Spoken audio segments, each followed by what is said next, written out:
It's Wednesday, and you know what that means. We're back live on the big mountain. Hey, welcome back to the mountain. I am JY. This is my good friend Steve. I see we already have some mountain dwellers typing in the chat area. We've got Steven, we've got Squeezed Money, and we've got Genetics. He's visiting from soccer camp. That sounds amazing. Yeah. Summertime, a lot of soccer going on right now. I'm not a soccer guy, but that's okay. I know a lot of kids like to play It's soccer. just hockey with feet. No, it's not hockey with feet. Don't ever say that again. And grass. Don't say that again, Steve. We have that college football guy as well. Hey, just say hello in the chat. We love to know who's on. We got some of our normal mountain dwellers with us, which is fantastic. Having fun playing in traffic in Nashville. I don't think he means playing soccer in the traffic. I think he means he's stuck in traffic in his truck, but that's disappointing. I would like to be in Nashville, though. I'd rather be in Nashville than Atlanta. Atlanta was the worst traffic I ever seen. I'm interested. That college football guy, he's a over the road trucker, I believe. So yeah. I'm interested to find out what he thinks is the worst traffic. I'm going to say Atlanta, and yeah, I'd much rather be in Nashville because if you can find somewhere to park, you can go down to the Strip, have some beers, have some fun, whatever. There's music everywhere. Everywhere. And beer. I just got home from New York City. Ooh. We went to New York City for a few days. Traffic there is a little Really bit bad. interesting. Yes. I also wonder if he's driven any sort of tractor trailer in New York City. That you don't see a lot of them, but we did see one making a turn, and he clearly has driven there before because he knew what he was doing. I would not want to be in that situation. And I'll tell you, the bus drivers in there, they know what they're doing too. They zoom around. But anyway, Squeeze Money, 2-hour show. I don't think we have 2 hours for you, but you know what? I have a full thing of my precious brew here. I was able to go to the Hofbrau house in New York City, had some good old Hofbrau beer in their big old Stein glasses, so I'm living large. And yeah, that's enough about us. Let's get to some football. Well, that's our timer. That's how they know that we're tells getting you your how host to close the end. Yeah, when JY's he's running out of drink. Yeah. All right, well. So we got kind of a fun show here. Steve wanted to do kind of a stock up, stock down. Like what teams do we feel are on the rise this year? What teams do we feel maybe will take a step back this year? If you guys have been watching us for a while, you probably know some of what we're going to say, but we may have a couple surprises on here as well. And I always like to tie it to some of the over-under wins with FanDuel, and I have that for at least for my Mountain West stuff. I've got some interesting tidbits that I want to throw out there. And also for the Mountain West, I want to talk about the first team offense and the first team defense that was named from Athlon. They actually did the first 4 teams, and I'm going to start with that before I get into my Mountain West stuff because they'll parlay each other a bit nicely for me. So what do we got here from that college football guy? He says Atlanta is the worst city for traffic. Chicago is actually easier. Yeah. Wow. Chicago it sucks when you're trying to fly in and out of freaking O'Hare. Yes. You taxi for like a whole day to get out of that damn airport. But anyway. Atlanta's the worst. I would say Atlanta and Boston for me. I don't know if he gets all the way up north to Yankee Land up to Boston, but Boston and Atlanta are the two worst. I've never been to Boston, and maybe someday we'll get up Boston is like New York City, except for, you know how in New York City all the roads are on a grid? Yeah, it's all rectangular. Yes, Boston's like, well, we're going to do that, but we're going to make all the roads curve and go in different directions. It's a really bad idea. Yes, but I mean, it was built in the 1750s. Well, New York City's old school too. I think Boston's a little older, actually. Yeah, I don't want to get into a history lesson. You're going to kick my arse. Hey, JEH, how you doing? Good to have you back here as well. And Steven, he got some sweet tea whiskey today. Okay. That sounds mighty good on a nice summer day. And we've got beautiful weather here in the Northeast right now. I think it's going to turn come next week. Yeah, hot. I do not like 90, sweaty, humid garbage, but we've got great weather right now. Yeah. So, anyway. Steven says, go Beavs. All right. Beaver Believer. JEH is here, like you said. That's right. Awesome. Well, so should we get into the Big Ten? Let's get into the Big Ten. Okay. What do you want to start? You're starting with the ups. I think we're starting with stock up in the Big Stock up. Ten. I think we're going to have a graphic up here for you to see. So I did mine a little differently. I didn't go with the over and unders yet on FanDuel. I'm going to revisit those later. This is more just my kind of feelings on teams in the Big Ten. Yeah. I do have, as a teaser here, I do have one over and under pick that I'm going to lock today. Oh my I'm going to gosh. make a preseason Big Mountain ice cold lock the today. first one. Yes, it's on the an over first and under. one. So I'm going to start. I'm going to start with Oregon. Okay. They weren't a Big Ten team last year, okay, Right. and their stock was high. I mean, they were in the Pac-12, the final Pac-12 championship game ever, which was fantastic. They were right there with Washington in both of those games. So their stock was already high. I see it going up this year. I have them right there with Ohio State as my co-favorites, and I think a lot of people are the co-favorites for the Big Ten. I'm not going out on a limb here, Right. But just Dan Lanning, great coach, they great roster. We talked about this before. They brought in what is it? Is it Dylan Gabriel, the quarterback from Oklahoma? They brought him in. I think he's like a 6-year starter. Has the most active starts of any starting quarterback this year. Their roster is fantastic. Their roster is great. And so I have them go. Last year they were in the championship game in the Mountain West, the Mountain West in the Pac. This year I have them in the championship game for the Big Ten, and this time making a playoff. Now we have 12 teams instead of 4 teams, but still I have them making a playoff. And if they make that playoff, I think they can do some damage. They can be a national championship contender. So I'm stock up. That's kind of an easy one with Oregon, even though they're already pretty high. My second one, and I think I don't know if we have. Well, I think Genetics is a Nebraska fan. Who's our Nebraska super Jurgensen. fan? Yeah, David Jurgensen. I haven't seen him the last couple episodes. He might be on vacation or something. But my next team, Nebraska, I have them stock up. Honestly, they had a pretty solid season last year, even if their record didn't. They played solid football a lot. Their biggest issue, and we've talked about this before, was their quarterback play. They had brought that transfer quarterback in from Georgia Tech. Dude couldn't throw the ball with any kind of accuracy or to the right team or anything. He was an absolute turnover disaster. And he kind of, not intentionally, but really kind of sabotaged their season. I think other than their quarterback play, there was a lot of other good things about their team. This year, they're bringing in Dylan Raiola, 5-star quarterback, number 1 quarterback, was a Georgia commit, flips over to Nebraska. He's got ties to that program. I think he's really talented. I don't know that Matt Rule is going to put a lot on him this first year. Yeah. So I'm not expecting him to come out and be like a freshman Heisman candidate or anything. Okay. But I think he'll be an improvement over what they had last year, even if they have training wheels on him. Yeah. I think he'll be an improvement. He'll be a playmaker. And just, another year under Matt Rule, they've continued to increase their roster, the quality of their roster. And he's just so good with developing talent. I have Nebraska, and their schedule really sets up kind of easy. They have I think it's Ohio State. They have maybe around week 5 or 6. Okay. But if you look at their schedule leading up to that, if they beat Colorado, start the season with a rivalry game, and they beat Colorado, they can easily be, I think it's 5-0 going into that Ohio State game. Okay. And honestly, I don't think it matters if they losing to Ohio State. It's just expected. Yeah. But if they beat Colorado early in the season, I think they have a good path to getting to 10 wins. I really think they could do that. Wow. Which would put them, I would say, I haven't looked at the over and under, but my personal over and under I would set for them would be 9.5. Okay. I think they could possibly win 10 games, but I could see them winning 9 games. I think they're on a great trajectory. So my last pick here on the stock up for the Big Ten. Last year we did our preview. I said Rutgers stinks. Yes. Okay. Well, they didn't stink quite as bad as I thought last year. No, they didn't. They had the Big Ten's leading rusher who's back this year. Their roster has continued to improve. They have a top 10 recruiting class coming in. That's not going to help them for this year. But Greg Schiano has that program back on track. They're a solid team. And again, they have kind of an easier schedule. I was looking through some Big Ten schedules. Okay. They have an easier schedule. Now this is one I did look. The over and under is 6.5. I have them winning between 8 and 9 games. So my Big Mountain ice cold lock is Rutgers to hit the over 6.5. When I checked yesterday, it was 6.5. I think they will easily do that.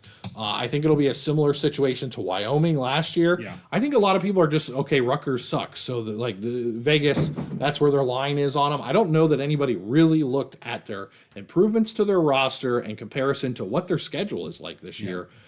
So I have them easily hitting that over 6.5. Okay. And so that's my first preseason Big Mountain ice cold lock. Ooh, I get chills. I know. We're getting that close. We're throwing out locks already. Yeah. And picks. I like pick. We're a pick daggone podcast. We are. This is why we started this. And you're doing ice cold locks. I love it. Yeah. And Can we pause the channel so I can get on my FanDuel account? Do you want me to say it again? No. Well, yeah, you can say it again. Big Mountain Ice Cold Lock. Oh, I like it. Yeah. Okay, sorry. Go ahead. All right. And then Genetics says if Nebraska loses to Colorado, it'll be a rough season again.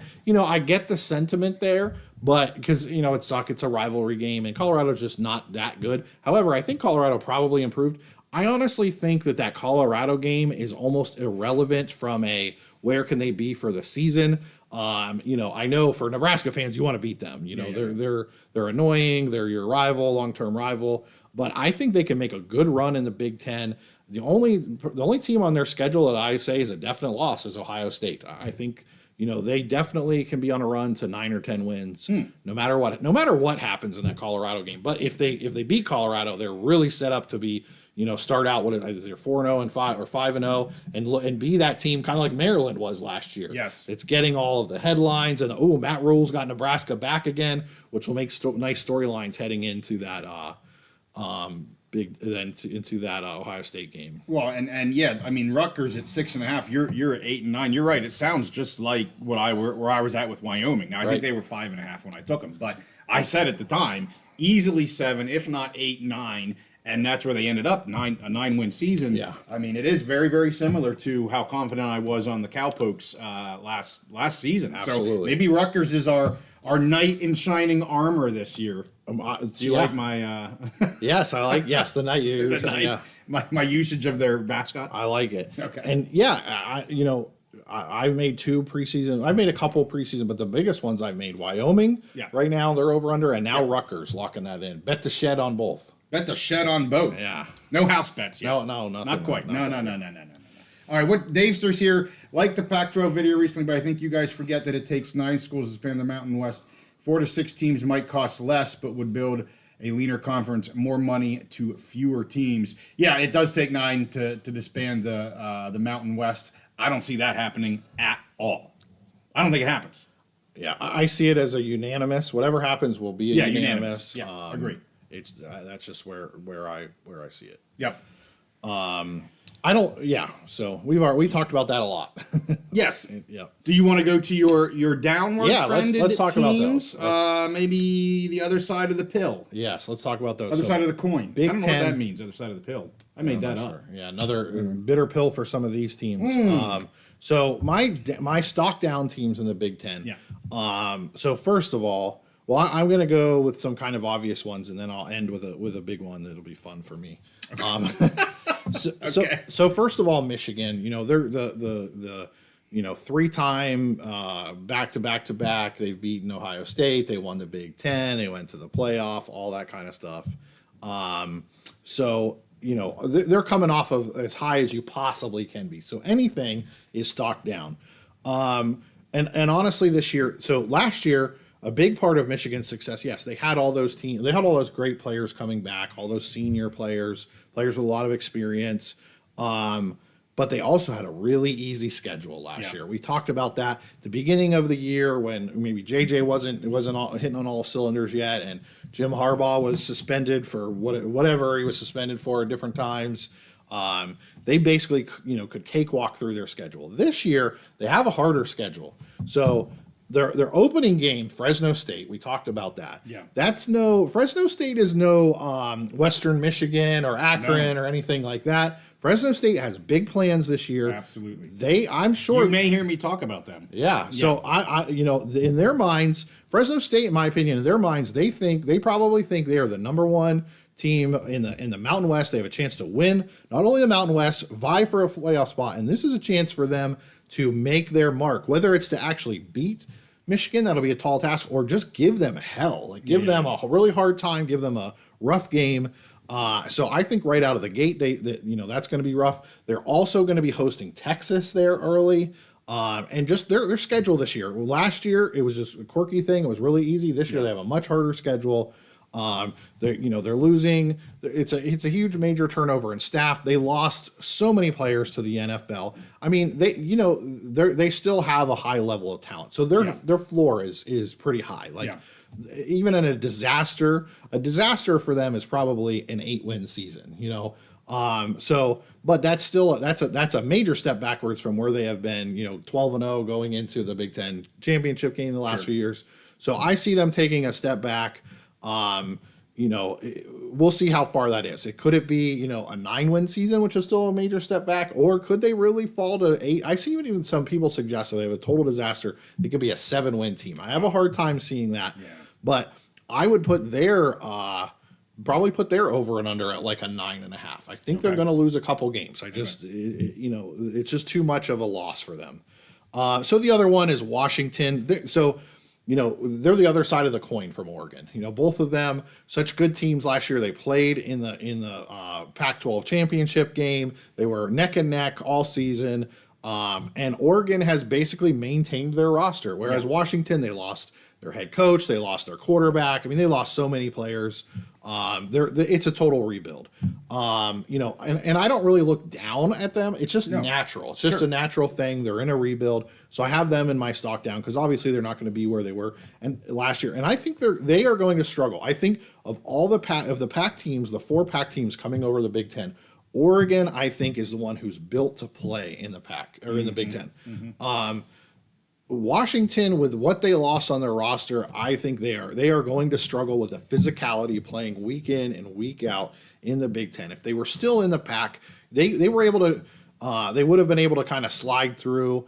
But in the Big Ten, there are no weeks off. Even some of the poorer teams last year, like Rutgers, had an awesome physical run game. They could just put it to them. And even in Iowa, who can't score themselves, will beat the crap out of you on defense, whatever.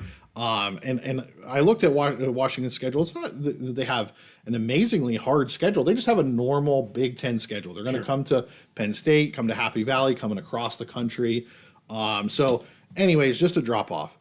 So my third team I have is Maryland. Okay. Last year I told you, I honestly, I predicted their season almost to a T. You nailed it. Before them in Michigan, you were all over them. Yes. In a good way. Yeah. So in Maryland, I told you last year they were going to start out 5-0 and be the most overrated 5-0 team, and then they were just going to the air was going to come out of the balloon. Yep. I think we're going to continue to see that air coming out of the balloon. Okay. Their offense, anybody who watched them last year, basically their offense was Talia. When he was out, when he was hurt, or when he was just not playing well or pouting or whatever, their offense just was not good. I mean, it just wasn't. And they don't have a good enough. They're not like an Iowa who can suck on offense but be so good on defense and special teams that they can overcome that. Yeah. I really see Maryland dropping off. I think their entire season this year is going to look a lot more like what their second half of the season when they were on their downtrend last year. Okay. So I see Maryland making having a big drop this year. And really you can see that everyone kind of looks at Maryland and Rutgers as they're the same. Okay. Yeah. And honestly, I think they play each other this year, and I bet Vegas has Maryland as the favorite. So if you can get odds, take a look at that odds on that game. I would take Rutgers all day, 7 days a week, 365 days a year, because I really think Maryland is on that downward trend, and Rutgers is improving. And I don't like Rutgers. I mean, last year I said they stunk. Yeah. And they were a little better. That was one where I didn't quite nail it. They were a little better than I thought. And I just see those programs going in total opposite directions. And I don't think that Vegas has a good grasp on that. And we've talked about this. So we're a betting show. That's why we started this show, is we like to make picks. I won't say betting, but we like to make picks. We like to give over and under picks. We like to pick games. I pick Big Ten games. JY picks Mountain West games. That's what we like to do. And I've made this point a few years. Both of us have been pretty darn successful in our college football betting. And a big reason why, Vegas has so much attention on the NFL and the big teams in college football, the Michigans, the Ohio State, the Penn State, the Georgia, the Alabama, whatever. They have a good grasp on them. But where you can make your money and you can find value is these middle of the road teams. Last year, Wyoming, Vegas had them at 5.5 over and under, and you knew that was absolutely crazy. Stupid. Just absolutely. And the thing is Vegas probably didn't know anything about Wyoming in their roster last year. Yeah. Didn't know about Peasley. Didn't know anything. So that's where you can find that value, is those mid-level Big Ten teams, those Mountain West teams. And we're going to continue to bring you those picks. I think we're going to do preseason previews, over and under picks on all of the teams I plan on doing. I'm sure you do as well. Yep. And then once we get in the season, every week we'll give you our Big Ten and Mountain West picks. So that's all I have for stock up and stock down, kind of a first look at a few programs for the Big Ten. Well, a couple things I want to mention, and then we'll get into the Mountain West. First, I want to go back to Davester and his comment about the 9 schools and the cost. And, he has here, and 4 to 6 teams might cost less stuff. And I've said this before, so Dave, if you heard it again, I apologize. But I don't think, so we both think that they're going to, the merger is the most likely thing's going to happen. We've been saying that for forever. I apologize for repeating ourselves. However, my fallback plan, if there's not a merger, is not this crazy, 6 to 8 team deal. I think it's a 3 to 4 team deal for the Mountain. If they rebuild the pack and they're to use Mountain West teams, I think you're at 3, maybe 4 teams max. It's not 6, it's not 8. Those numbers, I've seen that out there. It just makes no sense to do that financially for the teams. I mean, if you're at 8, you might as well go to 9 and just disband the daggone conference. So the 8 makes no sense for anybody. And I think 6 is too high. I'm at 3 to 4, and I just don't think there's enough other teams out there to rebuild a pack. So anyway, that's why we are where we are with the merger. The other thing, I have to mention this. So last week, Steve, I mentioned that the Aztecs in the San Diego Aztecs, San Diego State Aztecs, in the ESPN College Football Power Ranking Index was 3rd. Yes. And I said, they're not going to be 3rd. And I was so confident. I said, I'm going to eat the FBI. Yeah, I said, I'm going to eat a dirty sock. Okay.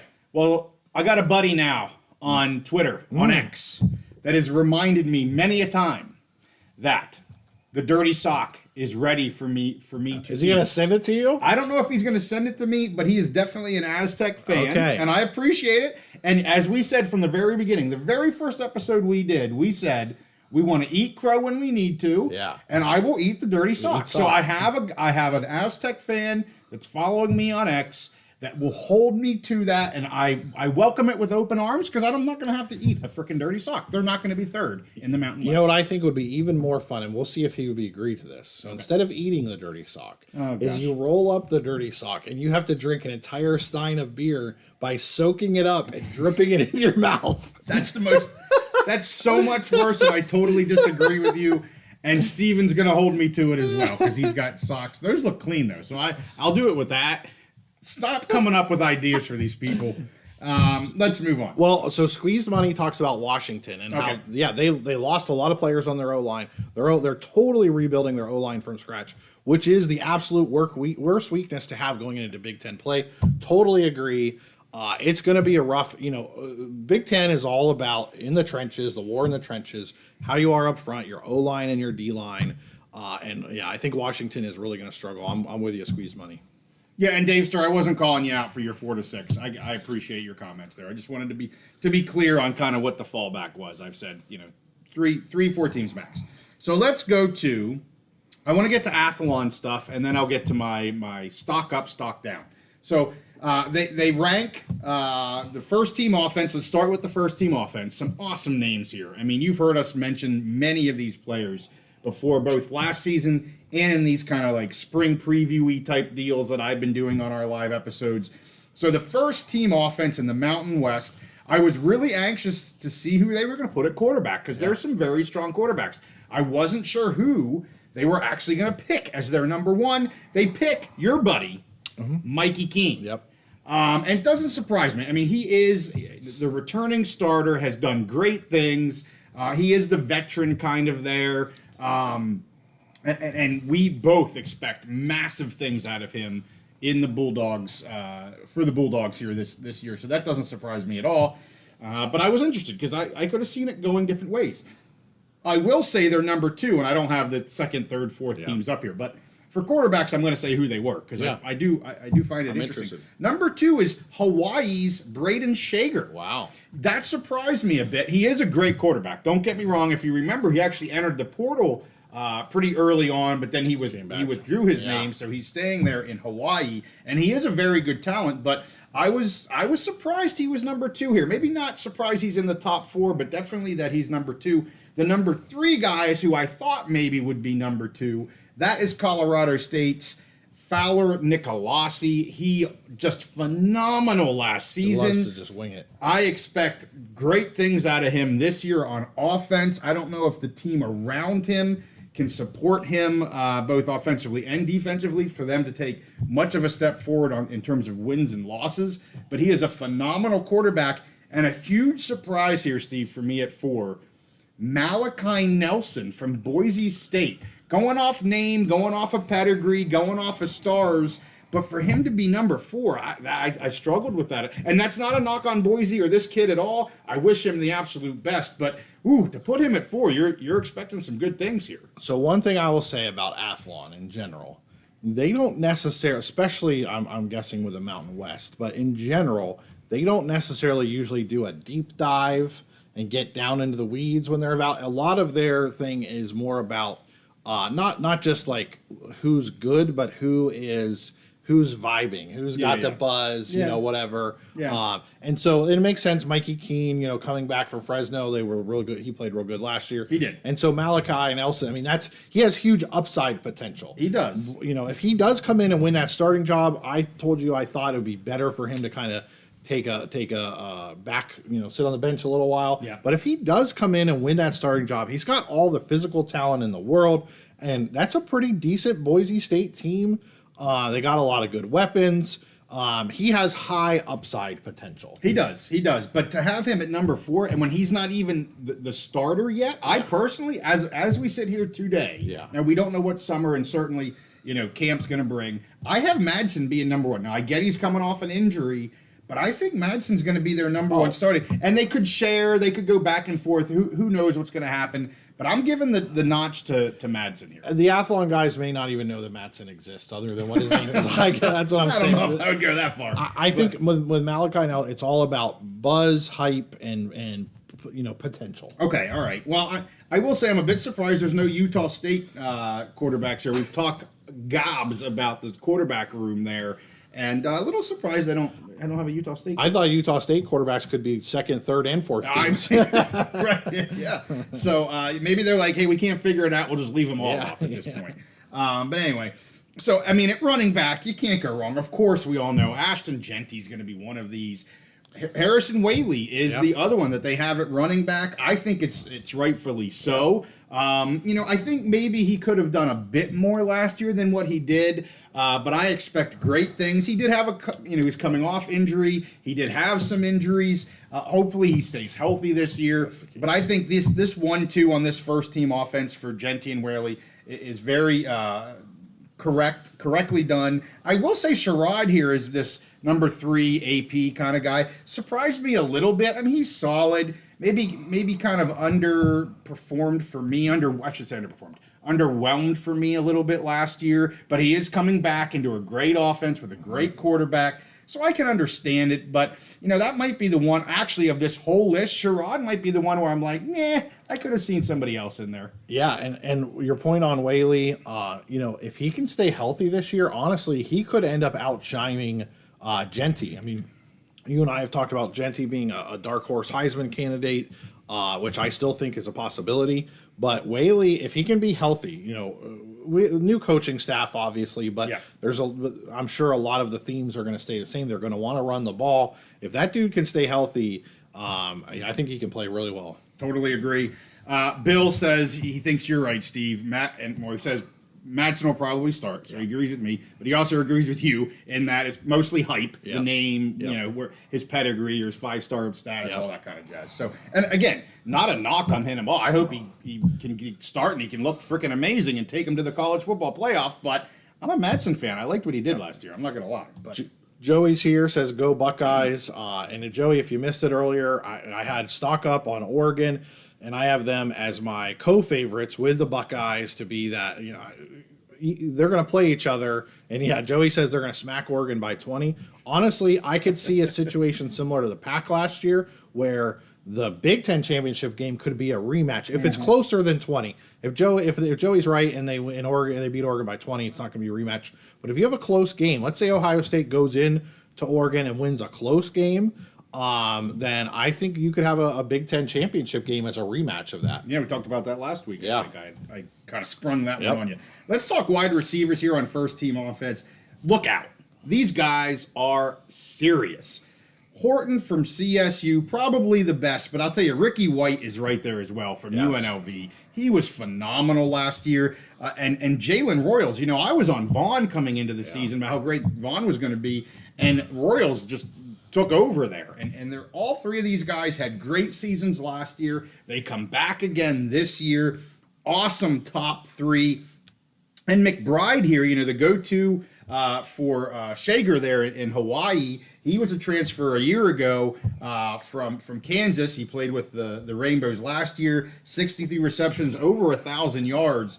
So he's, a good number 4 there as well. But those top three are very, very strong stud wide receivers for these three teams. Then we've got my boy Gillenborg, tight end, expecting huge things out of him. I was actually surprised to see him as the first team here, pleasantly surprised. Because he was sharing time last year and wasn't kind of the go-to, but I know people think he has a very high ceiling. We heard from our buddy Jim about what he thinks what we're going to see from Gillenborg. So really happy to see him there. And then when you look at the offensive line, some fantastic front men here. CSU, of course, leading the way with 2, Gardner and Moss.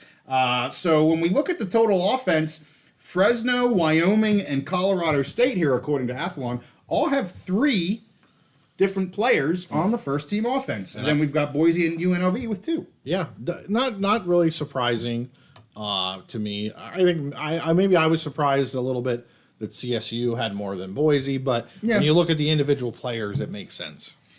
Well, let's go to the defense here a little bit. I'm not going to go necessarily player by player or position by position. But again, some great talent here with the D-line. Same with the linebacking crew.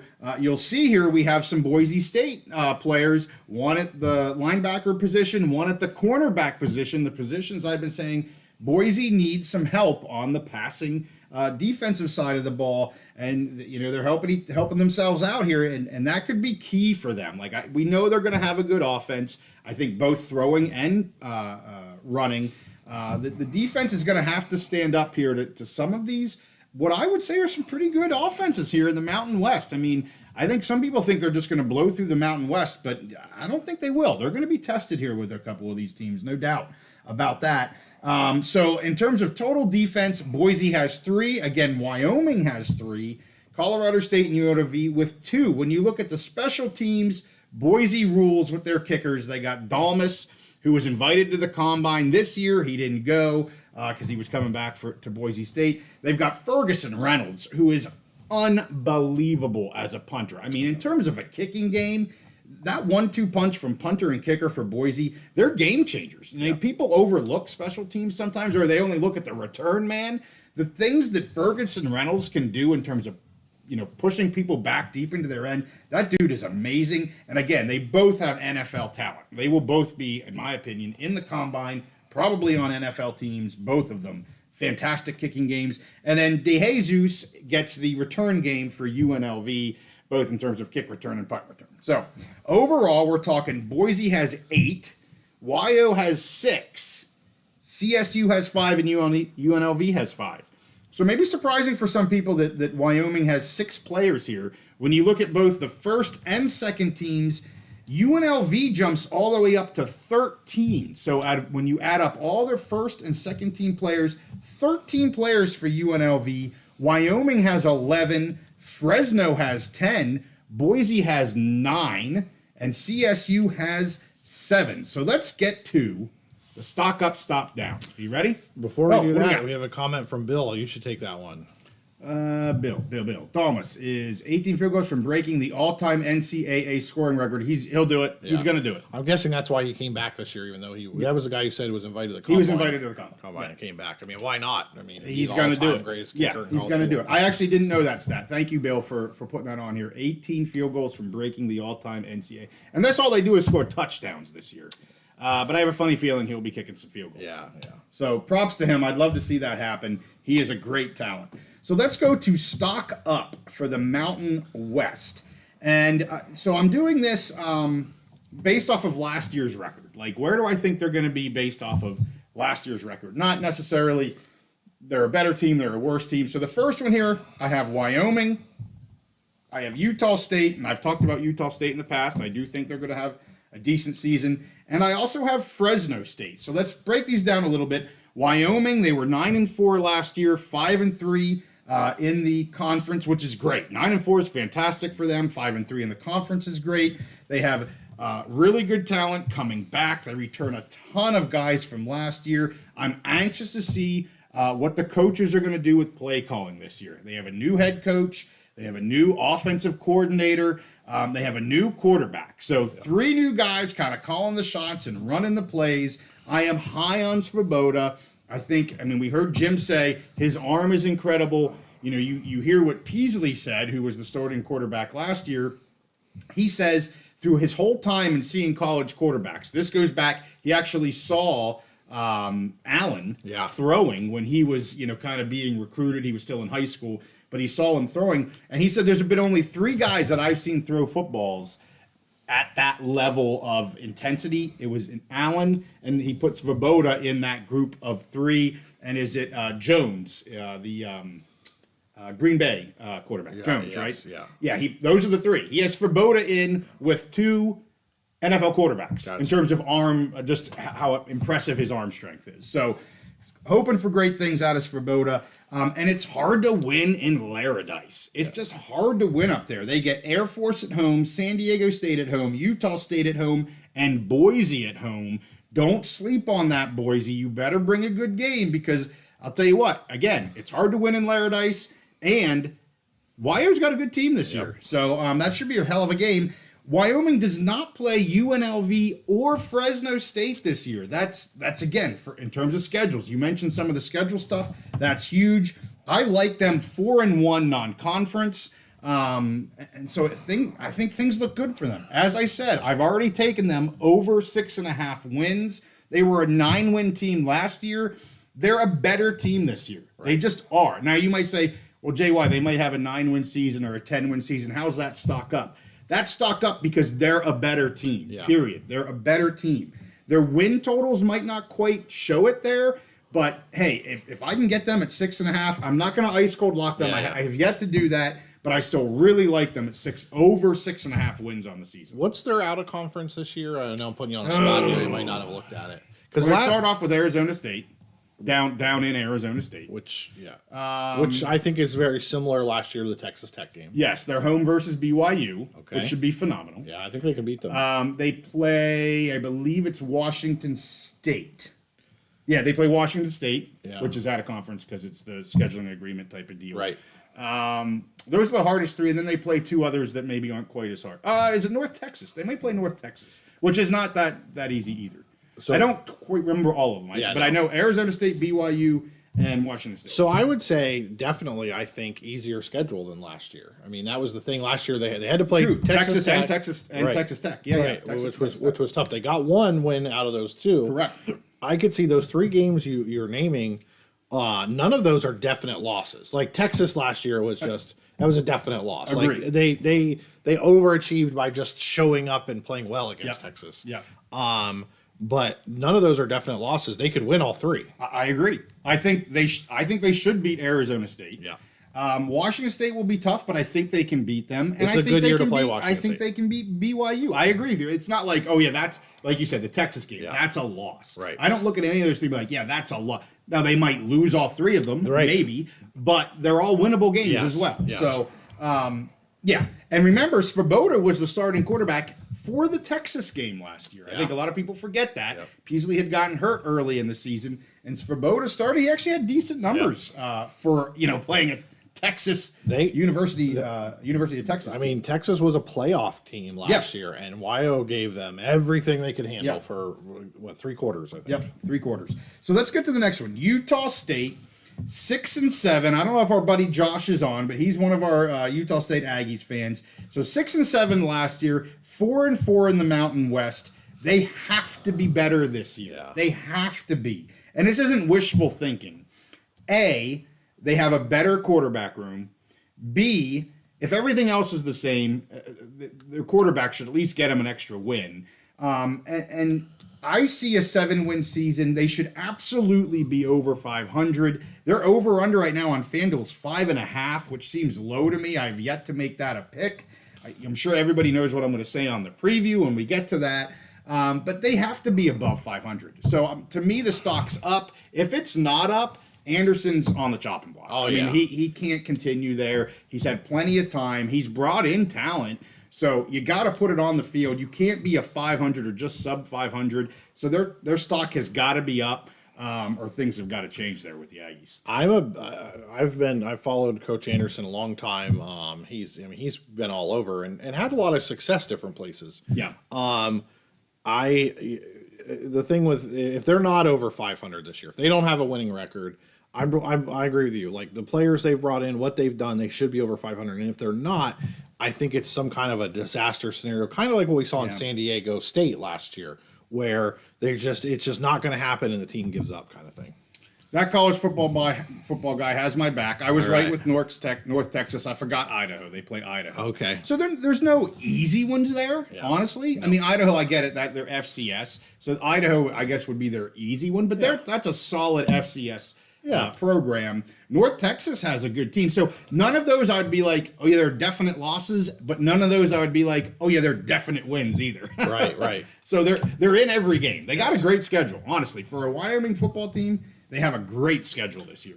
And that BYU game is going to be, it's going to be amazing. I think, we've been talking about this, and, it'd be really, really interesting if we could make it work where we could get out there and maybe cover that game live in person. I know. In Lairdice. Yes, I know. But anyway, let's get to the last one. Fresno State. So I'll be honest, to have them on a stock up is kind of interesting, but that's because, in my opinion, they underperformed last year. Especially the end of the season. Especially when Mikey Keene went out, they just weren't the same team. They ended 4-4 in the conference last year. There's no way this is a 4-4 team this year. 9-4 overall because they did get those wins early on in their non-conference schedule. But my goodness, 4-4 was very disappointing. They don't get Boise and they don't get Wyoming this year. For the Bulldogs, I like them probably around 6-1 in conference this year with the teams that they have to play. Solid roster up and down, solid coaching.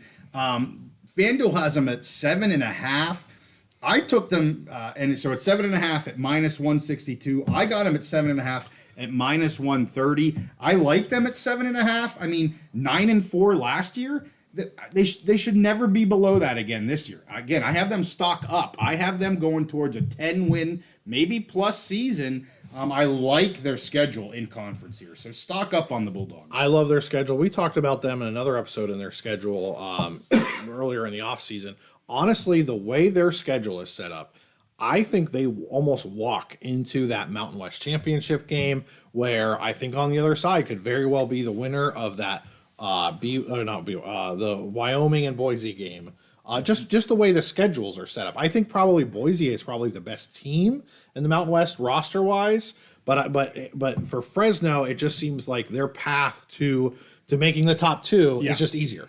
I'll tell you what though, this is set up very similar to last year, where we have 3, or dare I say 4 teams. I don't know if that's possible. I haven't done the math on this, but tied for a Mountain West Championship game. And then we got to go to the computers and somebody's going to be all pissed off. But I'll tell you what, with Wyoming not playing UNLV, not playing Fresno not playing, of course, Wyoming and Boise, I mean, this is setting up for a potential three-team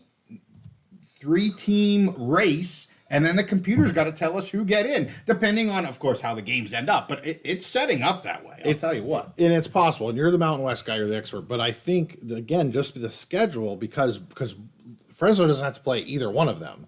Right. Where they have to play each other. They do. I think it almost just sets up, it's almost an unfair advantage for Fresno, where it sets up where, I think. But you got to throw UNLV in there? See, I don't, again, you're the Mountain West guy, you're the expert. I don't throw UNLV in there. I think they take a step back. Your three-legged race is Boise, Fresno, Wyoming. Exactly. And the fact that 2 of them play each other and the third one just over here like, ha ha, then that could be the in for Fresno. I think that's the advantage. All right, yeah. I got you. I don't. Well, let's get to the stock down. We'll see if I have UNLV on my stock down. Okay. We got Josh. Just got in here. Josh, you just missed it. I've got the wonderful Aggies on stock up for the Mountain West. You can go back and take a look. And, you know, I know you've been on us before, or on before. You've heard me kind of sing some praises to the Aggies. I have them stock up going into the season. Yeah, and so I got to respond to that college football guy who's on the road in Nashville dealing with traffic. He asks, and, I see that, and you yeah. can respond too, Yeah. but I have a point on here. Do you think UCF wishes Mikey Keene didn't transfer? Here's the thing. Gus Malzahn, I think he doesn't care because that dude's just going to run the ball 50, 60 times a game. He just loves running the ball. They've got honestly, they have a really good running back duo, really good backfield there. And I think Gus Malzahn this year, he's just going to run it on first, second, third down, run it on fourth down, then run it again. Like he's just going to that's going to be a strategy this year. If it was me, I would take Mikey Keene in a heartbeat. Yes, But I don't care. I mean, if that's just his go-to is just run, maybe, like you say, he doesn't really care what the thrower can do. But, I think Mikey Keene was a great transfer for the Bulldogs. Yep. He showed it last year. I mean, you saw what he was to that team. When he went down, they're just a different team. And I hate to say that because it undermines the whole rest of the team. But he means a lot to that team. So, all right, stock down. Let's keep going. And Bill's correct. That happened last year when UNLV didn't play San Jose State. All right, stock down. Well, speaking of San Jose State, San Jose State. They had a great season last year. Started maybe a little, I don't want to say rough. They weren't as dominant as I expected. I've said that before. I was expecting their offense to just come out guns a-blazing, and they just, I was picking them over for specifically their point totals, not the entire game total, but for that team's offensive point totals, and they didn't hit it several times. Yeah. And so I kind of got off of it. Well, then they started catching fire. The second half of the season, holy ripper, they went nutso. But they end up 7-6 last year, 6-2 in the conference. Lost a lot of talent. Of course, I've said it, Cordero, Robinson, they're gone. Their out of conference really isn't horrible, but they get, are you ready for this? I'm ready. Boise, Fresno, Wyoming, UNLV, and they get Oregon State. It's just not good for them. No. It's really bad for them. The opposite schedule of Fresno. Opposite schedule of Fresno. They had a great season last year. They're not going to have a great season this coming year. They had 8 players in the top 4 tiers in the Athlon rankings. 8 out of 4 tiers. That's not great. I'm going to say that for all 3 of these teams. They are the best of the 3 that I'm going to be talking about, but that's not great. FanDuel has them at 4.5 wins. I think that's about right. I mean, I don't have a take on that, but definitely stock down on San Jose State. Air Force. I know my buddy Lonnie. He always he always gives me a hard time, which is great. We love your comments, Lonnie. Keep it real. Keep keeping it real. But I said this last time when we did the Air Force episode. I got stocked down on them. They were 9-4 last year, 5-3 in the conference. Their non-conference going into this year is, of course, Army Navy. Of course, they also get Baylor, Oregon State, and Merrimack. They don't have Boise or UNLV in conference, which is good. We said before, is this a rebuild or a reload? I'm on the rebuild-ish side of things here. I like them right around 500. I know Lonnie's like, oh, you never see them at 500. They're better than that. Okay, give me 7-5. That's still 2 below where they were last year, 2 wins below where they were last year, and FanDuel has them at 6.5. Again, I like them right there at that 6 or 7. This is going to be a hard don't bet on this for me. I mean, I'll make a prediction, but stay far, far and away from the 6.5 for Air Force. That's right on the money. They have 5 players. 5 players in the top 4 tiers. We've said it before. I have to say it again. Different type of athlete. Not really fair to compare them against everybody else, but since that's what I'm doing here, that's what I'm going to do. Yep. The last one, and I might be crapping on somebody when they're down, kicking a dog that's already dying. New Mexico.